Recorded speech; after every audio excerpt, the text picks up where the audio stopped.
Jim aggressively digs holes. Back at the rooftop, Daryl threatens T-Dog, so Rick threatens Daryl. Daryl backs down. They search for Merle and find where he left the building. They agree to get the guns before continuing the search. Back at camp, Shane asks Jim to stop digging. Jim refuses. They scuffle, and Shane restrains Jim. Jim says he can't remember why he started digging, but that it came to him in a dream.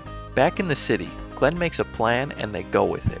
As Glenn grabs the guns, a teenager comes up on Daryl.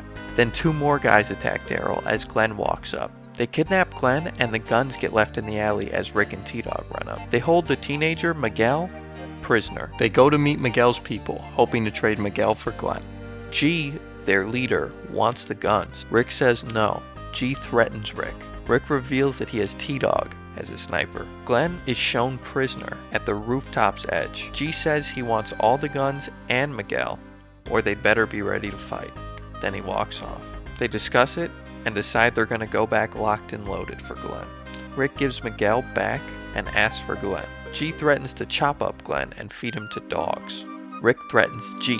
Just then, Abuela comes up begging Rick not to arrest her grandson. Rick says her grandson is helping him find a missing person, and she shows him to Glenn. It's a nursing home, and G and Felipe were the only ones who stayed to protect them. G was a janitor, Felipe was a nurse. The rest of the Vatos showed up to check on family and stayed. G says all the people they've come across have been awful people, and says that they're barely getting by and everyone is looking to him for answers. Rick gives him some guns and they walk off with Glenn. Their truck is gone. They think Merle took it and rush to get back to the camp.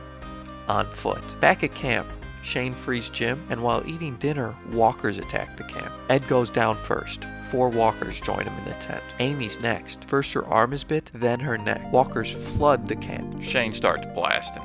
Rick and co hear that shooting and run faster.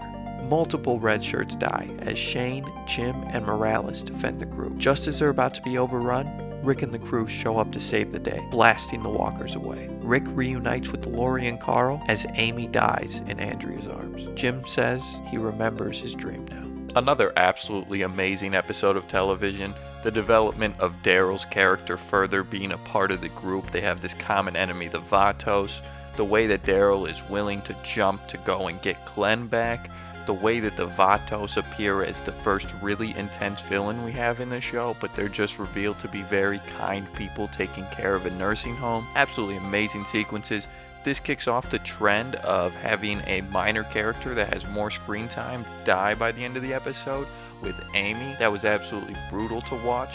I love the whole sequence with Jim digging and not knowing why he's digging, and he had a dream about the attack that night.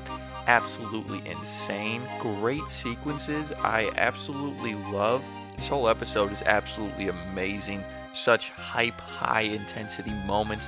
Watching Ed go down is hilarious. When they all get back to the camp and they're blasting away all the zombies, it seems like that scene at the end of an action movie where the heroes come and save the day. Absolutely great stuff. Love this episode. Give this one a solid 9.7 out of 10. Amazing characters, a lot of great character growth, and some wild, intense scenes. That is Vatos.